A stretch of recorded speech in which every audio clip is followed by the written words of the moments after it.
Ladies and gentlemen, we're back from break. Again, I'm Aaron Dykes sitting in. Alex is going to be back on Monday.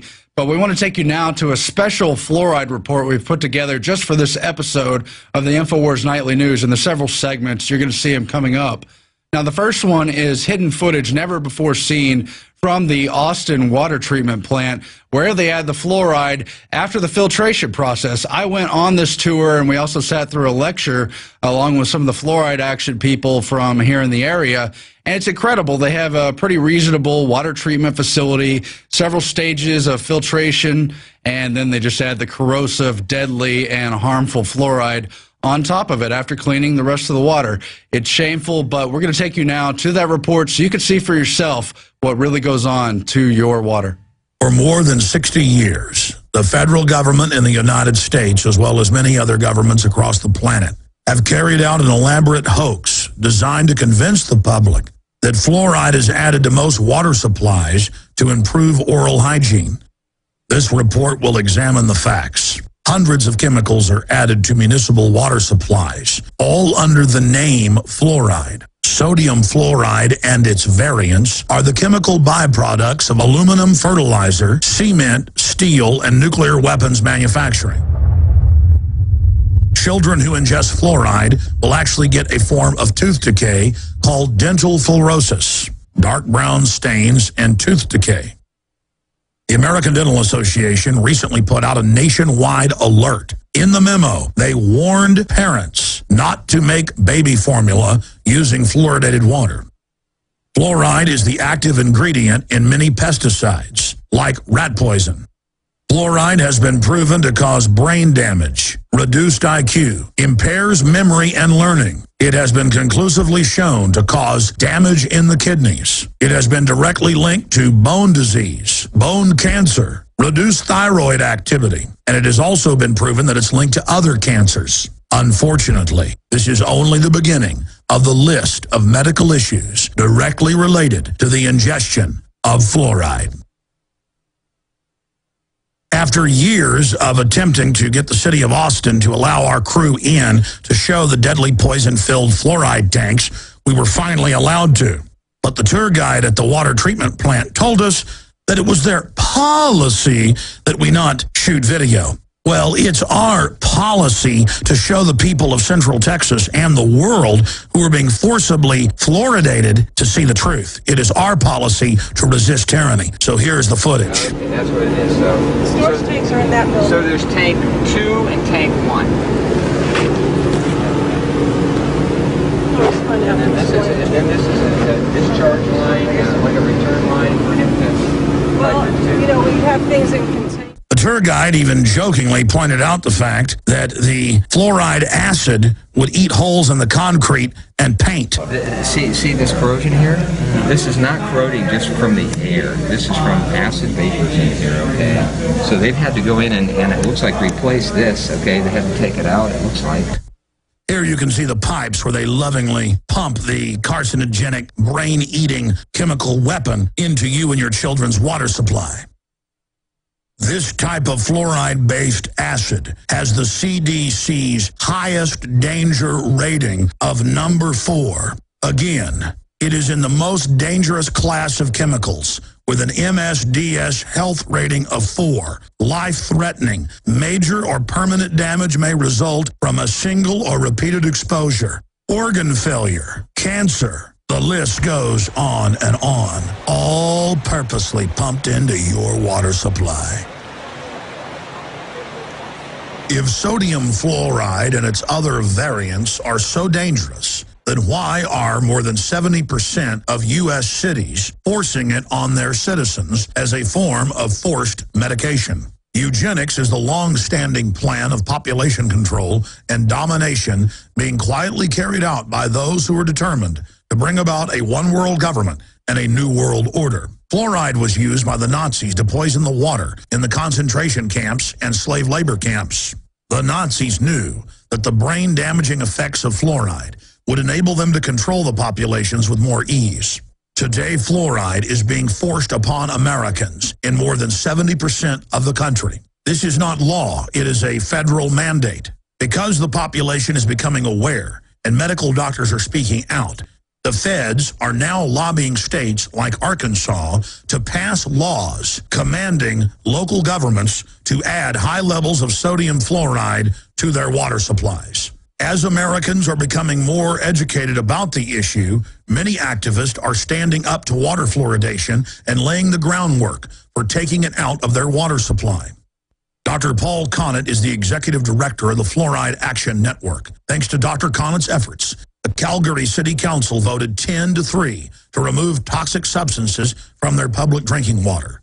A few days ago, it was finalized that Calgary in Alberta, that's 1.1 million people, are now going to be fluoride-free. Now many other cities in the U.S. and across the world are following suit. And that's why the establishment is striking back. Tim Cameron of Mount Clemens City, Michigan, proposed to his city council to have all fluoride removed from the tap water, and won with a 6-0 vote. Agenda item 9C, request commission approval of a resolution rescinding the addition of fluoride at the City of Mount Clemens water filtration plant. I need a motion, please. Motion to approve a resolution rescinding the addition of fluoride at the City of Mount Clemens water filtration plant. Second. Roll call, please. Campbell? Yes. Drager? Yes. Gager? Yes. Hill? Yes. Johns? Yes. Flesh? Yes. Motion passed unanimously. That's what one man did by simply presenting the scientific facts to his council. State Representative Dr. Joe Hensley of Tennessee sent letters to every district in his state urging them to stop adding fluoride to the drinking water, and has had very successful results. In future reports, we will document the fact that under the name fluoride, upwards of 300+ chemicals are legally added to your water supply. Americans are forced to drink a literal toxic waste stew that is left over from different industries who would have to pay to store the toxic waste. Instead, our cities, in some cases, pay millions of dollars a year for the poison. The good news is people all over the world, not just the United States, are waking up. Right here in Austin, we're seeing more and more restaurants advertising that they have fluoride-free, healthy, clean, filtered water. Our reporter, Darren McBreen, traveled to one of these restaurants to talk to the owner. Darren McBreen. Thanks, Alex. We're standing outside of Hop Dotty's, a local hamburger restaurant located in South Austin. Now, this is just one of the many restaurants in town choosing organic and locally produced ingredients over GMO and conventionally farmed foods. However, Hop Dotty's has taken this trend one step further. They're also removing the fluoride as well as other toxins from the drinking water that they serve their customers. You'd be surprised that it's a small percentage that really appreciate it, but the ones that do understand what fluoride does to you, they are ecstatic. They love seeing that. Sodium fluoride is a chemical byproduct of aluminum, phosphate, cement, steel, and nuclear weapons manufacturing. It reduces IQ, impairs memory and learning. It has shown to poison kidney function. It causes bone disease as well as reduced thyroid activity and is a proven cause of cancer. Well, not only is it bad for humans, it's also bad for animals of all kinds as well. I just don't understand why fluoride needs to be in the water to begin with. I do not think it belongs in our water supply. I said it's for promoting like tooth health, oral hygiene and stuff like that. It's supposed to be good for your teeth. Anything in the water supply doesn't sound like something that I'd be for. So if I know something's being put into a water supply that doesn't necessarily have to be there, I'd rather it not be there. Back in elementary school, they made you like gargle that stuff and like wash your mouth out with it, but I just remember it made me sick every time I had it, so it's like, I don't know if it needs to be in my water. I think it's just awful. I don't think anything should be added to the water supply that doesn't need to be added. And it just sounds scary. Anything that's being put into a city's water supply without everybody's consent. So would you like to see all the restaurants turn the corner like you are and remove the fluoride from the drinking water that they serve their customers? Well, I like to see the city turn the corner and remove all the fluoride and not burden everyone with putting RO systems in their restaurants. I think that'd be the best way to do it. But I think that we can get the word out by doing that, and I would love to see more restaurants do that.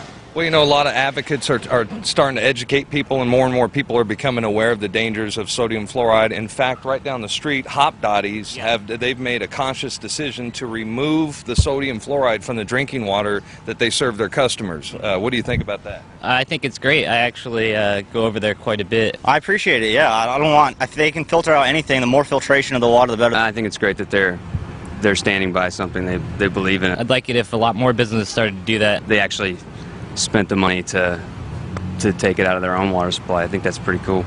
They don't need to spend money to take it out. It just needs to not be there to begin with. I'd like it personally if Austin stopped putting the fluoride in the water altogether. The majority of people we talk to on the street flat out don't approve of sodium fluoride being added to their water, which is why we applaud individual activists and activist groups like the Fluoride Action Network, who stand in the way of fluoridating public water supplies. And thanks to restaurants like Hop Dotties playing a role in the health of their customers and their community. I'm Darren McBreen for Infowars Nightly News. So as you can see, although not everyone's informed about fluoride, those who are don't want it added to the water. And as we've otherwise demonstrated, it's not good science. It's not good health. And it's important we recognize that, because the bioethicists of the world and the elites are trying to add more chemicals to our drinking water, such as the proposals for lithium just to treat a few people with depression. Then there's the prescription medicine that's in the water anyway. Now, we want to show you a clip from May 2011. We showed you some other clips from Dr. Paul Conant, pretty much the leading anti-fluoride activist out there, yesterday. And here in this clip, at a roundtable with Alex, they talk about some of the successes and how really the tide is beginning to turn, especially as the public becomes more aware. But at the same time, these mid-level bureaucrats have no interest in helping out the public they supposedly serve. Dr. Conant, thanks for coming in. Well, thank you, Alex. You know, water fluoridation is not the most important issue confronting our planet, but it's the easiest one to end. All you need is a strong wrist to turn off the tap. Once the tap is turned off, it's over.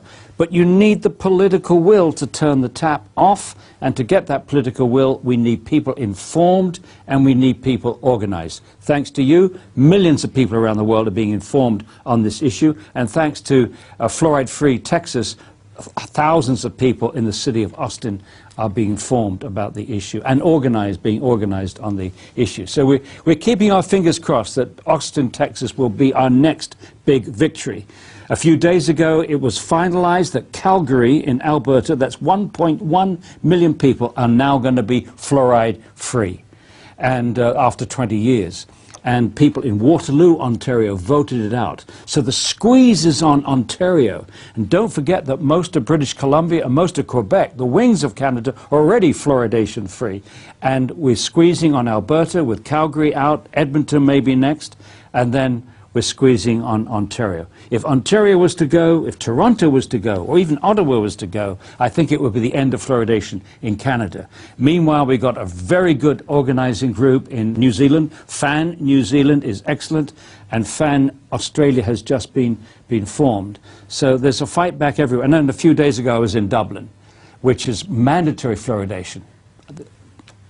Because of American pressure back in the 1960s, Ireland has mandatory fluoridation. It's the odd man out in Europe. Only 3 countries in Europe have any fluoridation at all. England at 10%, Spain at 3%, and Ireland at 73%. But lots of people in Ireland don't want this fluoride in their water. But many other people don't know it's there.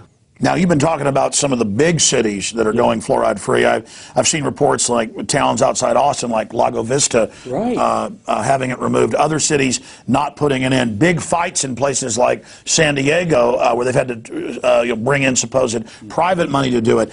I've tried to work out for 15 years. You notice in our book, it's the last chapter, trying to understand motivations. Now, for the rank-and-file dentists and doctors, it's very simple. They're too busy treating patients to read the literature. Most of them don't. You've got a wonderful guy in Austin, Griffin Cole. He's a dentist. He has read the literature, and he's very much opposed to it. Very important man, Griffin Cole. But most dentists and doctors don't have time to read the literature. We do, of course, 3 professors here, retired professors at that. Then you've got the people in the middle of the bureaucracy basically, they are trained not to question policy. Policy is determined in Washington or in the... It's like the military. They follow orders. They follow orders, literally. And the CDC, remember, is in uniform. It's a uniform branch of the Department of Health and Human Services, CDC. They're in uniform. Surgeon General. As you say, it's a chain of command.